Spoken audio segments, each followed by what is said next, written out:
मैं शेयर बाज़ार के अंदर अपना सबसे ज़्यादा टाइम उन कंपनीज को आइडेंटिफाई करने में लगाता हूँ जिनके पास डिफरेंशिएटेड ऑफरिंग्स हैं और जिनके इंडिया के अंदर लिस्टेड प्लेयर्स अगर मैं ढूंढूं तो कुछ गिनती के प्लेयर्स होने चाहिए, क्योंकि यही एक ऐसे बिजनेसेस होते हैं जहाँ पे आपको मैसिव एबिटा मार्जिन और मैसिव पैट मार्जिन दिखाई देते हैं।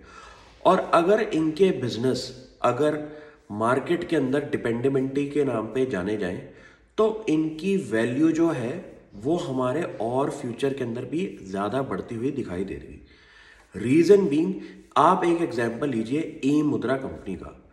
ये कंपनी इंडिया की डिजिटल ट्रांसफॉर्मेशन के अंदर one of the key contributors होगी। अगर इंडिया के अंदर आप पेपरलेस जर्नी के बारे में बात करें तो इस कंपनी का नाम ज़रूर आता है। रीज़न बीइंग, इंडिया के टॉप 10 बैंक्स इनके कस्टमर्स हैं, क्योंकि जो भी काम आप इंटरनेट पे डिजिटली साइन कर रहे हैं उसका जो बैकएंड का काम है वो ई मुद्रा के पास है।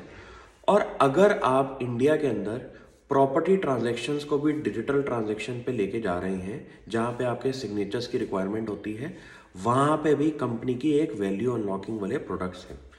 तो आप सोचिए कि अगर आपको लगता है कि future of India is digital and India के अंदर जितना भी आपका पेपर वर्क का काम है वो पेपरलेस हो जाएगा, तो सबकी नज़र में एक कंपनी का नाम ज़रूर आना चाहिए जो है ई मुद्रा।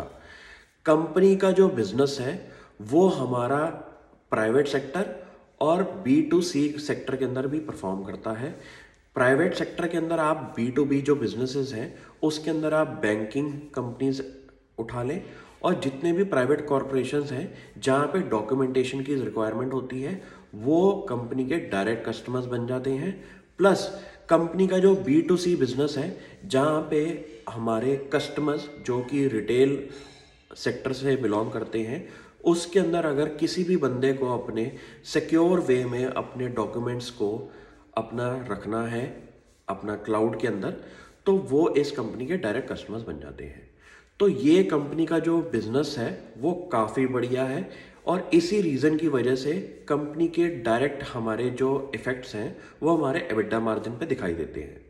और कंपनी की जो मैक्सिमम वैल्यू ग्रोथ हमारी जो आएगी वो आएगी इंडिया के बाहर, क्योंकि अगर ये सेगमेंट हमारा अच्छी तरह से परफॉर्म कर रहा है तो मुझे लगता है कि अफ्रीका मिडल ईस्ट जैसी मार्केट के अंदर एक बहुत बड़ा कस्टमर सेगमेंट है जो कि ये कंपनी डायरेक्टली आपको बिजनेस प्रोवाइड कर सकती है।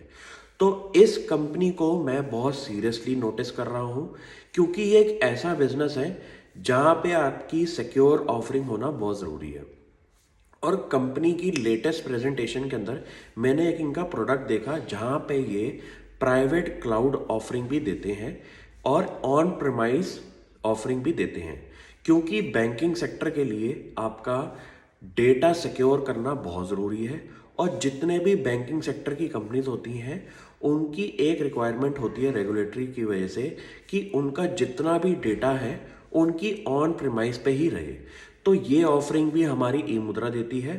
और इंडिया की दिग्गज आईटी कंपनीज जो कि TCS और इन्फोसिस हैं उसके साथ इस कंपनी की डायरेक्ट लार्ज इंटीग्रेशन वाला सिस्टम जो है वो हमारी पार्टनरशिप बनी हुई है, क्योंकि ये इन्फोसिस और TCS गवर्नमेंट ऑफ इंडिया के साथ काफ़ी ज़्यादा काम करते हैं हमारी सिक्योर डॉक्यूमेंटेशन को लेके। तो इस रीज़न की वजह से इन दोनों कंपनीज की जो पार्टनरशिप ई मुद्रा से हुई हुई है इसका डायरेक्ट बेनिफिट भी ई मुद्रा जैसी कंपनीज को ज़रूर मिलेगा। तो आप भी इस कंपनी को फर्दर स्टडी करें और मुझे बताइए कि इस कंपनी में आपको और क्या आइडेंटिफाई हो रहा है। Thank you.